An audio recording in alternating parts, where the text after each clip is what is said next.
বাবার সুখ তার সন্তানের ভিতরে, পিতামাতার সুখ তার সন্তানের ভিতরে।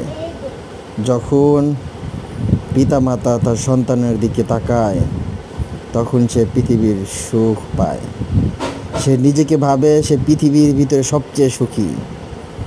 যখন সন্তান বাবার দিকে তাকিয়ে একবার হাসি দেয় তখন সে বাবা পৃথিবীর সবচেয়ে সুখ তার হৃদয়ে অনুভব করে।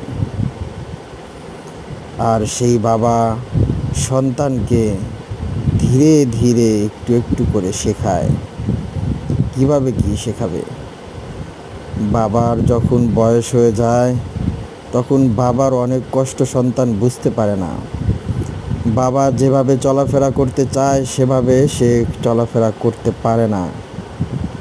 সন্তানকে বোঝাতে পারে না যে এভাবে চলতে আমাদের কষ্ট হয় আর ওভাবে চলতে আমাদের সুবিধা হয়। যানবাহনে যেতে গেলে যে যানবাহনের ঝাঁকি লাগে সেগুলোতে তাদের কষ্ট হয়। যেই যানবাহনগুলোতে প্রচুর আওয়াজ হয় সেগুলোতে তাদের কষ্ট হয়। শোয়ার সময় তাদের বিছানা একটু উঁচু নিচু হলে তাদের শুতে কষ্ট হয়। বয়স্ক মানুষের শরীর নরম হয়ে যায় যদি বিছানা উঁচু নিচু হয়, তাহলে সারাটা দিন তার শরীর, তার পিঠ, তার ঘাড় ব্যথা করে।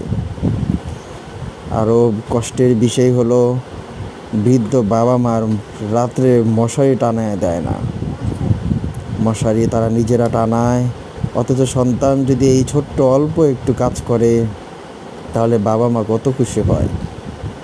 বাবা মা মশারির ভিতরে শোবে, মশারি টানিয়ে দেবে, তাদের শরীরে চাদর তুলে দেবে, খেতা তুলে দেবে, তাদের মাথায় হাত বুলিয়ে দেবে।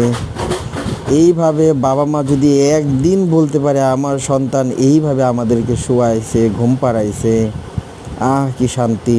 এভাবে যদি প্রতিদিন ঘুম পাড়াতো, একদিন আপনি আপনার বাবা মাকে এভাবে ঘুম পাড়ান, একদিন তাদেরকে খুশি করুন, একদিন তাদের মতো হয়ে চলুন, একদিন তাদের মনের কথাটি শুনুন। আমরা তা করি না। অথচ এই বাবা মা তাদের সব কিছু ত্যাগ করে বিসর্জন দিয়ে আমাদের বড় করেছে, আমাদের আদর লালন দিয়ে এভাবে মানুষের মতো মানুষ করেছে। অথচ আমরা সেই বাবা মাকেই তাদের কষ্টটা বুঝি না। সেই বাবা মাদের দিকে আমরা তাদের কষ্ট বুঝে তাকাই না, তাদের কষ্ট বুঝে তাদের সাথে চলাফেরা করি না।